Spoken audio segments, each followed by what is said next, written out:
Welcome, deer hunters, managers, and enthusiasts. This is Deer University, the podcast of the Mississippi State University Deer Lab. My name is Bronson Strickland. And I'm Steve Damaris. Bronson and I are professors of wildlife management and co-directors of the MSU Deer Lab. Together, we've researched deer across the United States for more than 40 years. In our podcasts, we explain the why and how of deer management based on science. Whether it's research we've conducted or explaining research done elsewhere, we'll offer you a college course in the science of deer management. But don't let Steve scare you. This isn't going to be a review of calculus or chemistry. Instead, we take results of research, reduce it to what's important, and explain how you can apply research to management. So join us for this episode of Deer University.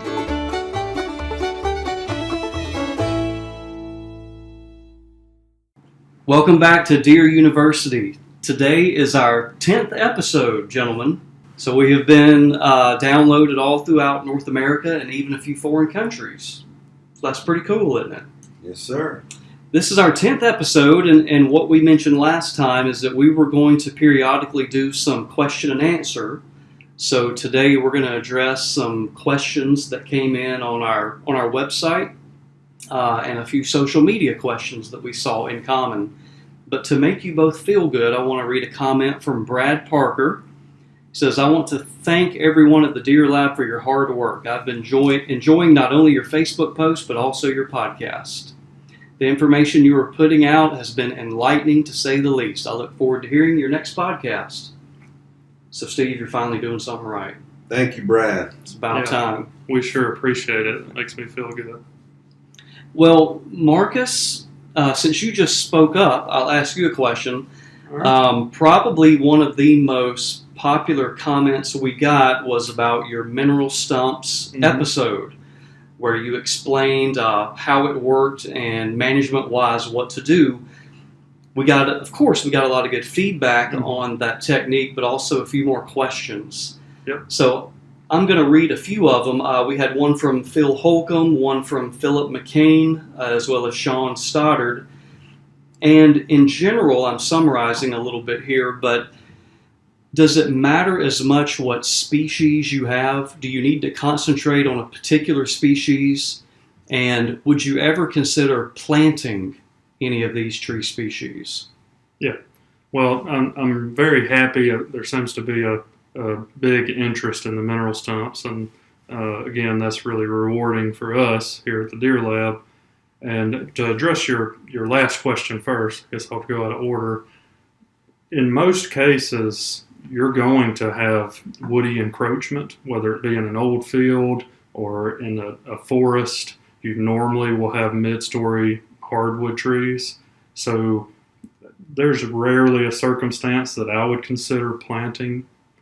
That you normally just have plenty of trash trees, so to speak. I saw a comment on Facebook. Someone talked about they had plenty of trash trees. So if that's the way you want to think about it, you can turn that trash into some really good food by cutting it down. To take that a little further, we haven't tested this on every species. I have seen dozens of species respond in this way.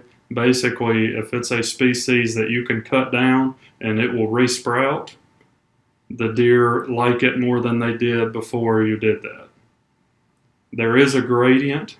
Sweet gum, I talked about seeing this on sweet gum. That doesn't mean sweet gum's the best thing out there.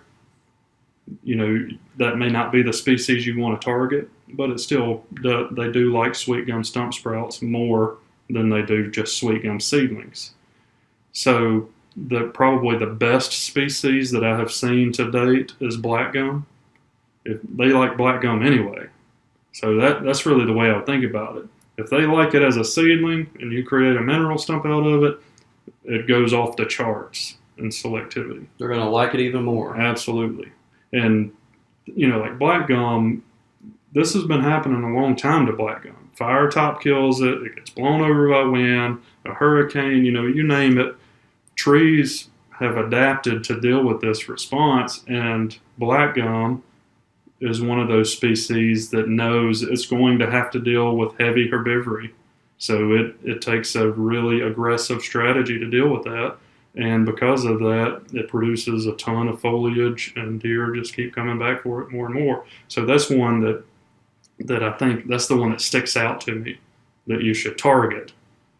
It's also a tree that's it's not usually valuable from a timber standpoint. So that's a great one to target. But red maples, yellow poplar. I've even seen it on Osage orange or bodock, some people call it. You had a beech for 4 years. Yeah, American beech. That's something that's normally poor quality, and I've watched them eat the same stump for years. And it's found most everywhere. Yeah, found most everywhere. So I want to reiterate, we haven't tested everything, but I've yet to find a species that they will not use if it stump spreads. So don't let that limit you, that we haven't tested everything. Try it out. We're actually considering a protocol that we could implement at a large scale. A lot of people don't realize that we're doing this for the hunters, but we also need help from the hunters as well. And we'd like to implement this project at a larger scale, and we're trying to figure out a way to do that effectively where the hunters can help us gather data so that we can bring you better information. You had a hunter from hunter/manager from Kansas. Yep. I know I saw that thread back and forth between you two, and you advised him on a protocol. Yep, a simple protocol, and again, we're working out the details on that because those things also cost money, and research isn't free. We've got to figure out a way to fund it. A comment that Chris LeMaster said was, again, Marcus wanting to know about specific species. In this case, he was in northern Missouri, but if I'm hearing you correctly, it's probably wherever you go. Well, we know wherever you go, there's going to be hardwood trees. Yep. And from what you've seen in your experience from Mississippi to Tennessee to North Carolina and just about everywhere in between, you have seen this phenomenon on every hardwood species. Now, there's been some preference maybe to more, but you've still seen this browsing on every species. Every species. Some of them are, like sweet gum. I keep going back to that one because it's so surprising. Now, if you cut down hundreds of trees, let's just say, for instance, they're not going to eat the sweet gum resprouts in that case. They don't need to. They've got mineral stumps everywhere. They're going to pick the ones they like most. But if sweet gum is the only one, then they'll eat it then. I've watched them do it several times, and I'm always amazed. And, we're talking about species, and we're only talking about trees. I've also watched this happen on vines, and there are perennial forbs that resprout if you top kill them. It seems to work on all of them. Well, that brings up a good follow-up, Marcus, because we had a question from Freddie Walter in Hattiesburg, Mississippi, and he was talking about, he's more of a typical landowner. Well, he's like me. He leases property, I think, but he is not able to burn. Yeah. So he doesn't own the forest, but he hunts the forest, and he's not able to burn. What he was wondering is, could he maybe incorporate bush hogging or mowing in between some of these rows of trees to maybe get a similar effect? Mm-hmm. Well, I know what the biologists listening in are thinking, and they may disagree with my answer a little bit, but let me caveat, normally as a biologist, we would not recommend bush hogging or mowing for a habitat management tool. And that's because usually it doesn't promote the structure that we're looking for, especially with cover. And for a lot of wildlife species, it just doesn't promote the right forbs and things that you would be looking for. We typically disc and burn. Yeah, disc. But if you got a property where you can't do that, absolutely. And this is going to be a growing problem. The more people there are, the harder it's going to become to burn, and this is going to become more and more of a problem.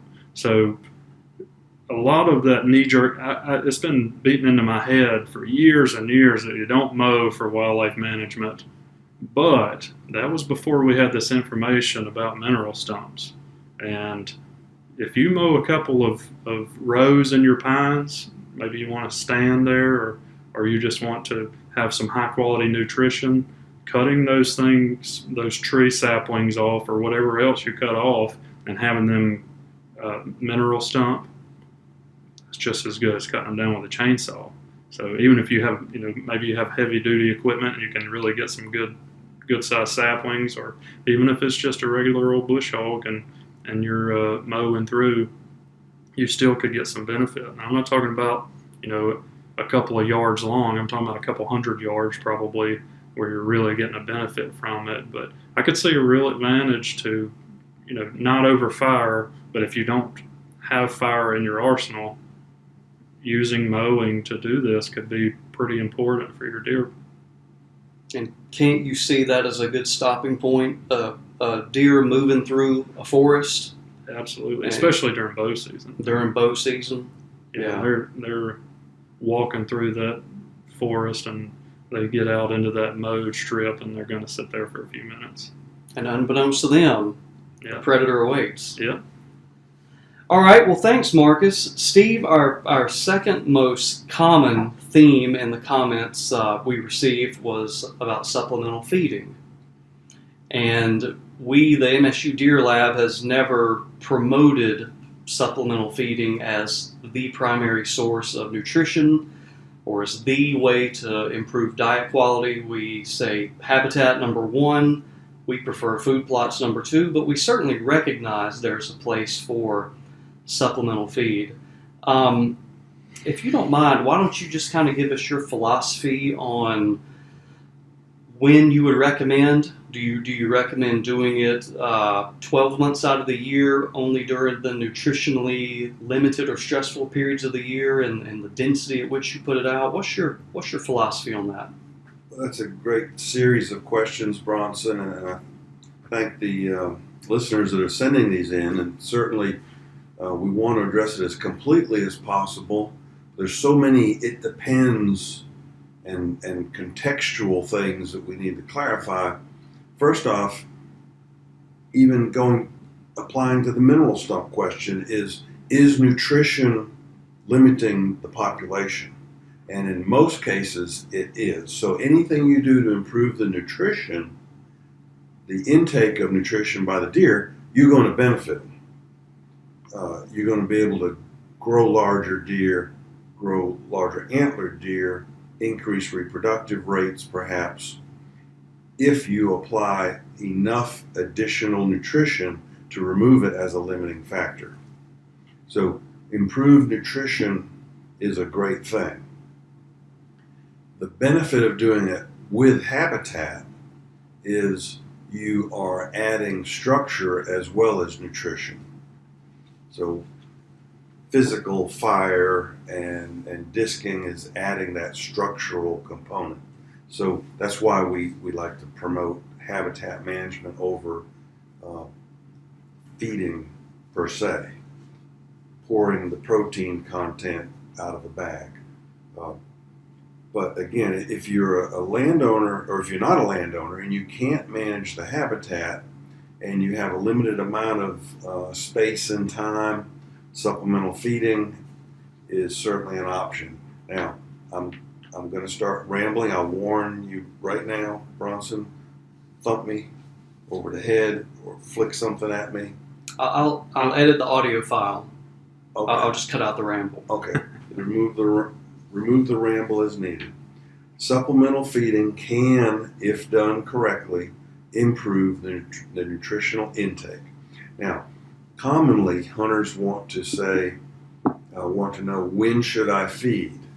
And the question is not when, it's how much and how long you should be feeding. If you're going to feed, you need to feed year round. Pour feed out into a feeder, the deer that need it aren't going to just go up and start eating it in quantity, in enough quantity, immediately. So supplemental feeding is a learned trait. We did a study back in Texas years ago. It took over 2 years of year-round supplemental feeding with a pretty dense feeder density. I think it was about 125 acres per feeder. Over 2 years, only 50% of the deer population were at that point eating feed. So they have to learn to eat the feed. So you can't just put it out for a month or two and then expect it to fix a problem and then stop it until the next year when you think you're going to have another problem. So one of the important factors to remember is if you're going to feed, it needs to be year-round and let the deer decide when they need it. The fancy French or Latin term we use is ad libitum, as much as they need. How do you deliver it?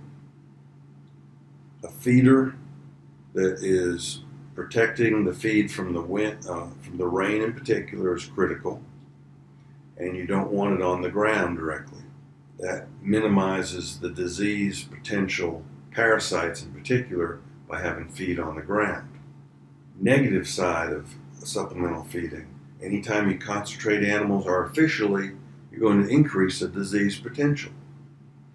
Parasites from ground, fecal deposition, internal parasites, feed being eaten off the ground where feces are being defecated, you got a disease problem waiting to happen. And some of the more infectious diseases like chronic wasting disease and vector transmitted diseases like hemorrhagic disease are still increased in prevalence potentially when you increase deer concentration around a feeder. So spreading nutritional improvement around the habitat by managing habitat doesn't artificially concentrate the deer.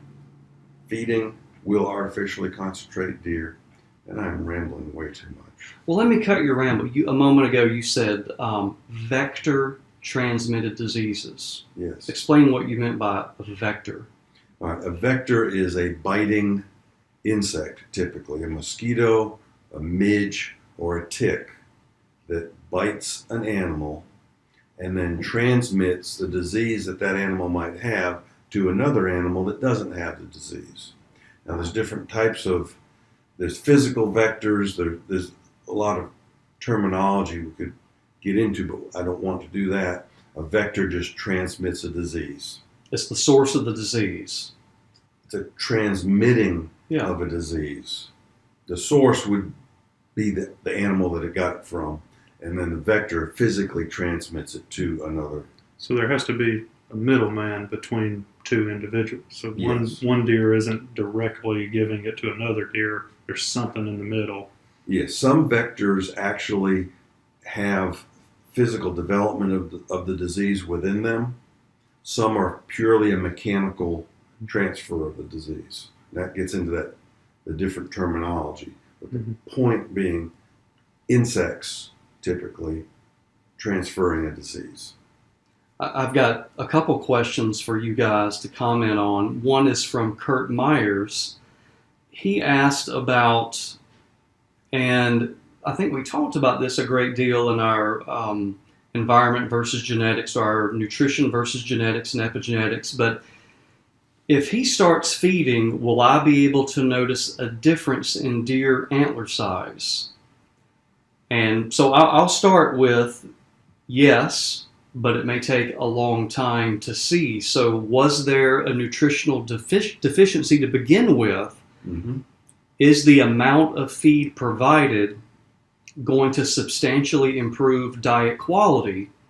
And then if that is the case, yes, there will be some small incremental changes year 1, year 2, but really you're talking about year 5 and up to year 10 to when you see these intergenerational, the switches being turned on. Right. I think it's important also that it's not on the individual you already have there.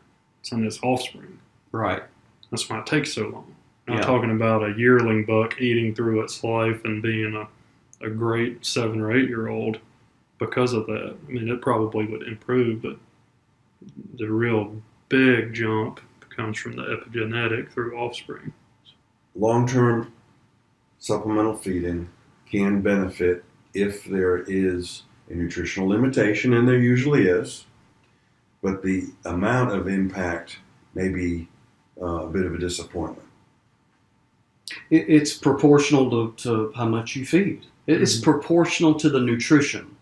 Yes. So if diet quality is really limited and you add a little supplemental feed, you're probably not ever going to see a response.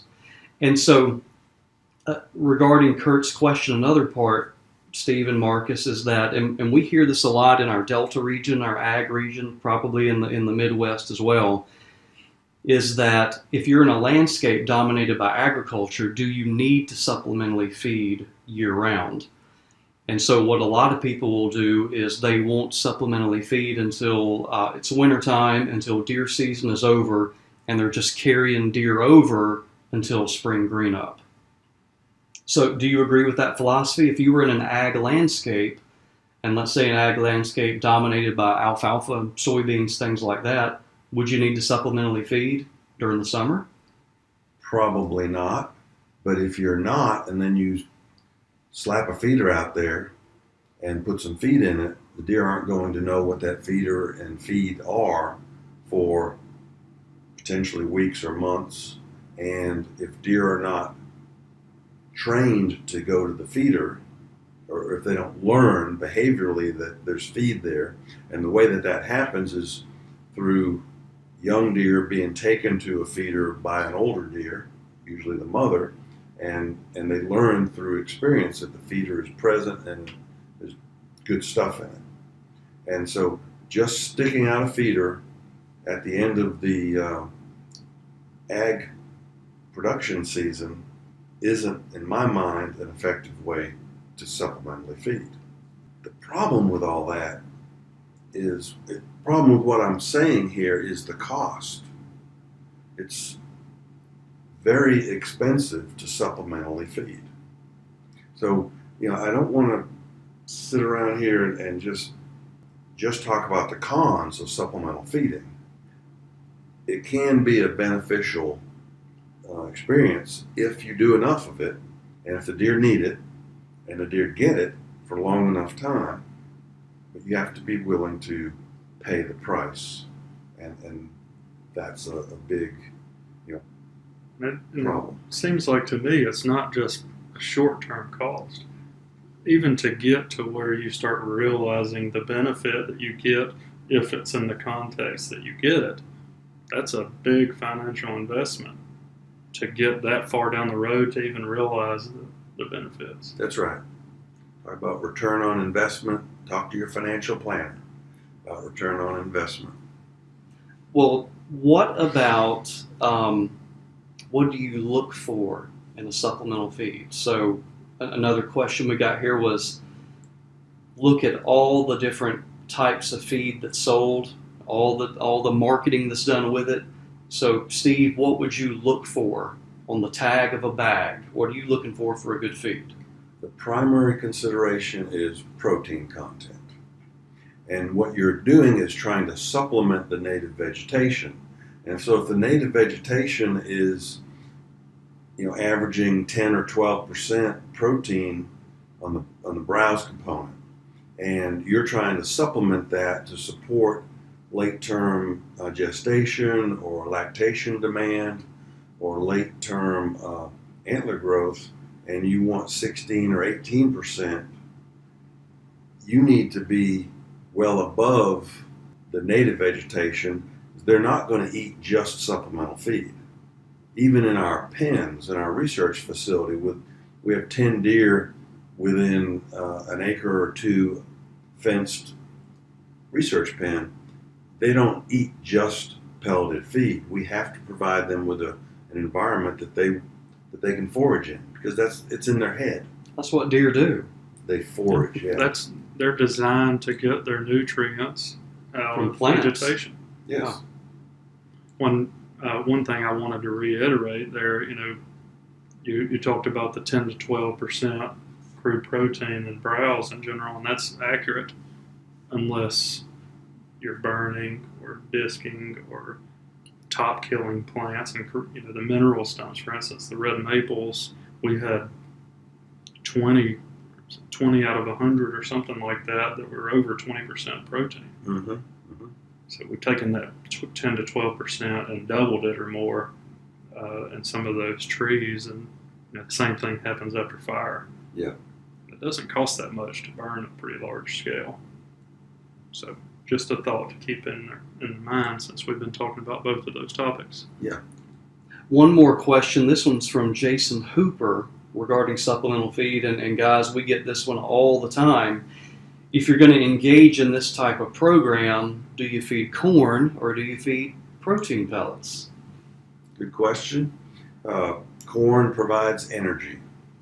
Energy can be important, but most important in my mind and most often limiting to a deer population is protein. So I worry more about protein than I do energy. If they meet their protein requirements, generally they'll have enough energy along the way. But you can greatly exceed the energy requirements and not have enough protein. So protein first, then energy. And typically, if you're in a place where there's any substantial amount of acorns, they're getting a lot of energy from acorns as well. That's right. So acorns are low in protein, high in energy, so they're getting that energy from acorns. A comment also that Jason mentioned was, we hear this one a lot too, is summer food plots versus your cool season, hunting food plots. And Jason mentioned that some of the people he hunted with, they don't really want to invest in, these warm season plots because they're not going to get to see the deer using it or harvest deer over it. But to me, you've got two different questions there. Both of those are critically important. Now, if all you want to do is see deer to increase observation rates and hunting opportunity, then just do your cool season. Just do your fall, wintertime plots, and that's for seeing deer. But it's also improving nutrition. If, though, you were trying to truly raise diet quality for the deer population, then yeah, you got to do the warm season plots as well. So, do you need to do both? Well, it depends. It depends on if you want to improve the diet quality of the deer herd. And if you want to do that, then yeah, you got to do both of them. So Yeah. Great questions. Yeah, and I like to emphasize it's not just warm season versus cool season. There's also that transition time when you're going from a warm season to a cool season forages. You've got some dead time in there, so I like to have Stress period. some perennials also, so that those perennials are not great all the time, and you might be able to outproduce with an annual compared to a particular perennial, but the perennial provides that what's a good word? Carryover in between the warm and the cool season. Mm-hmm. And that typically is the stress period because the native vegetation is in that transition as well. Mm-hmm. So it really is important if you're trying to improve nutrition to make sure that you're addressing the stress period that's already naturally gonna happen on the landscape. So late summer, late winter, typically in the south we worry more about the late summer. Mm-hmm. And some people talk about, back to the question of the vectors and the disease, I wish there was a simple fix for vectors and diseases that you could put into supplemental feed. And if you add that benefit to the feeding program, then that would help that whole feeding question. But there's not currently a really good fix for that. There are nematicides to control nematodes. There are Chemicals? chemical products. That's what we want to do. There are chemical Stuff products you can buy. that can be added to supplemental feed to help with some of the disease issues. Well, let's keep going with that, Steve, because we have two questions, one from Eddie Jones and one from Doug Hewitt about ticks. And so that's one thing now when we have all these trail cameras on the landscape, people are seeing ticks on deer during the summertime. So both these people were wanting to know, is there anything they can do about when they see this heavy tick load? And they're probably seeing it on the ears and neck and things like that. Mm-hmm. What can people do about that? Well, there's some effective tick treatment devices that are used to control ticks to minimize Lyme disease impacts in suburban urban interfaces, around towns. And if you can get deer to come to these, basically a supplemental feeder, you can apply a contact chemical product at the feeder that will help control the ticks. It has like a vertical post. It's almost like you see it with some of the cattle feeders when they put their Yes. head in. It applies some of it on their ears and they Yes. absorb it. Yes. Now, you guys know that we can't go through that topic without me throwing in the habitat plug. Absolutely. There was recently a study in South Georgia that showed that fire decreases the abundance of ticks on the landscape, and that that vector decreases in density. It won't be as much of a problem.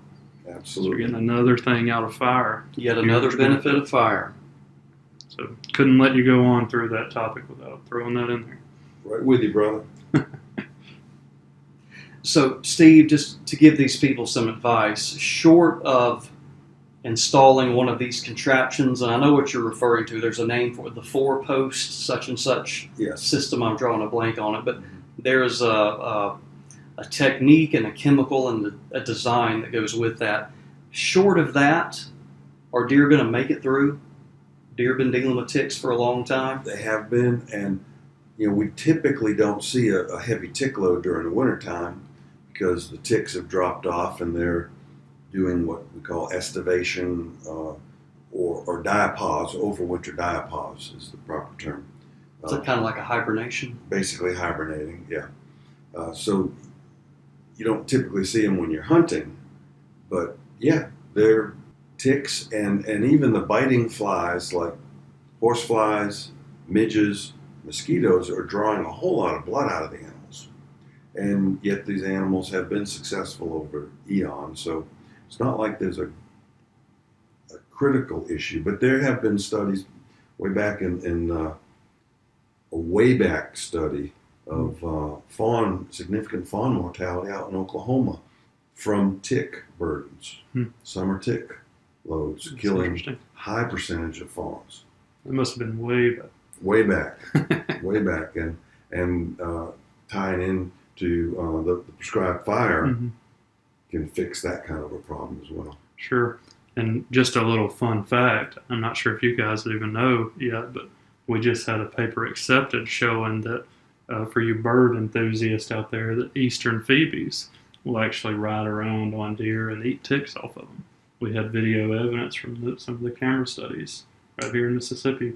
And again, eastern phoebes love open pine stands that have been thinned and burned. And sure enough, we had evidence of phoebes using deer to forage. So just a fun fact. I don't know what scale that happens at, but pretty interesting that happens at all. Okay, so if one of our two or several, there might be hundreds of listeners that not only are interested in deer, but they maybe phoebes are high on their list. If you're a bird enthusiast, there's certainly plenty of those around. Absolutely. One of my buddies, Mick Hellickson, when we were in school in South Texas together, he had a beautiful photograph on the Welder Wildlife Refuge, open landscape, Mm-hmm. and it was just beautiful. I think it was even a 10-pointer, but a phoebe was perched on his antler. So that might have been perching there and feeding off of the buck's Yeah. back. Well, Yeah, it's ours pretty was cool. actually sitting on a female deer, Hmm. sitting right on her back, and we had videos of the phoebe flying up off the back and preening the side of the deer to get the ticks off. Last question. This one is from Eddie Higgins, and it's about EHD. Would treating free-ranging deer with permethrin, given a low-impact way of applying it, reduce the transmissions of EHD from biting flies that carry it? Steve or Marcus, have y'all ever heard of a way of treating a free-ranging herd with a chemical like that? Well, that would help probably with the tick problem, but the biting midges aren't going to be impacted by that, I don't think. We use in our deer research facility, we spray permethrin in the evenings to control midges, to control loss due to hemorrhagic disease. And we're doing that 2 to 3 times a week basically every other night, and we still lose deer to hemorrhagic disease. So it's a difficult, probably a not feasible to treat deer in the wild for controlling EHD. It's an issue of scale. Just wouldn't be feasible to do it. When Steve, you're the disease expert out of us. We're speaking relatively then. Well, so with EHD, it's been such an important driver of deer populations, especially in the South and Mid-South, for so long. They've been getting along with it for quite a while. And because it's cyclic, so in other words, we have the cyclic nature of the disease. You'll have outbreaks and then go a couple of years and then have another outbreak. Is it something, if you could control it, would you want to? Good question. I think most hunters would want to, because hunters never see enough deer. As a wildlife biologist, I'm typically seeing too many deer. And so I think that's where you're getting at is, do we want to control the mortality rates and have more deer than we already have? And that's a good philosophical question. So I read one paper, and I know just enough about this topic to be dangerous. I read a paper on innate resistance of fawns, where mothers were actually passing resistance to fawns. Mm-hmm. So if you did control it on the landscape, and let's say we did that for 10 years, and then maybe the property changed ownership or something happened, what would happen to that resistance? Oh yeah, it would spring right back next time it came through. Mm-hmm. And these serotypes or varieties of EHD, there's half a dozen or more in the United States, and they cycle through every few years. Mm-hmm. And as soon as you don't have resistance to the next one that comes in, you're going to have a much more serious. So you may have impact. a much larger part of your population may die, but the individuals that make it then would start passing that resistance on again. Yeah, we had a really large impact from EHD6, which was a variety, a serotype of it that hit the United States. It was an exotic variety. EHD6 hit in, I think it was 2010 initially, and a big impact in 2012, 2013, and that impact has spread north into the northern United States as the vector and the disease has spread over the years, and populations have to adapt to these new varieties, and then they'll be okay against that variety, but then a few years later a new serotype will come through, or one of the previous serotypes that haven't been around for a while will come back through and spank the herd again. Steve, isn't there a general relationship with these viruses are more common in southern deer and not as common in northern deer? Doesn't that explain why we typically see less devastation or less mortality in deer in southern latitudes versus northern latitudes? Yeah, the prevalence of the diseases have been greater in the south, and so the deer have adapted to these diseases, and so they're less susceptible to them. And as these diseases have been spreading north in the last 10 or 12 years, there are much more significant impacts in northern deer populations, and that's another reason why we tell landowners don't try to bring northern deer into the south, because you think you're going to improve the genetics. What you're doing is bringing deer that aren't susceptible to our southern diseases, and they're going to be more apt to die from them. That's interesting. So some of the stuff I've read about the disease, it seems like, and maybe you can correct me if I'm wrong, it seems like more than 90% of the deer in the deep south are exposed to EHD. So they have the titers where they've responded to being exposed to it. Well, at any point in time, most of the deer have been exposed to one or more of the serotypes. Yeah. and It's it's very not interesting. until the new serotype or one that they're not exposed to comes in another 2 or 3 years that you can have a more significant impact. Mhm. It's a very interesting disease. Well, gentlemen, we're going to wrap up with one last comment. Marcus, you're going to like this. From Dayton Brush. First of all, a compliment. I just wanted to take a second and let you know I think the information you all have provided so far has been priceless. He then says, habitat management is everything. It's a good man. So I know that tickles your fancy there. One of his questions that we might need to let the old buck answer is he's wanting to know, as the buck reaches a certain age, he says, let's say 10 years old, or it could be 6 or 12, that the belief that a buck's antlers will start to shrink considerably. So, Steve, we've had some great examples in the deer research facility over the year, but do you want to go over kind of the general trends from the scientific literature about maximum age and how long antler size is that kind of that maximum before it may decline? Yeah, this is really a topic that we've learned enough about in the last 10 years to really rethink what we've been teaching hunters. 20 and 30 years ago, it was get them to 5 years of age and you'll have them as big as possible. Well, back when there were only 2 and 3 year old bucks around, getting to 5 years was a great target. But now we know that antler size really in a free ranging population won't maximize until about 6 and sometimes even 7 years of age. And so we're not in as much of a rush to harvest a mature deer as we used to be, because they're not fully matured until 6 or so years of age. And then if nutrition is stable, we don't have that annual huge swings from year to year, then the quality of his antlers will remain high through until the last year or so of his life. And that could be 11 or 12 years of age if he's not harvested. And so as the more mature buck in the room right now, who's still in fine shape, my antlers they're growing as big this year as they have any other year. You're a cull now, Steve.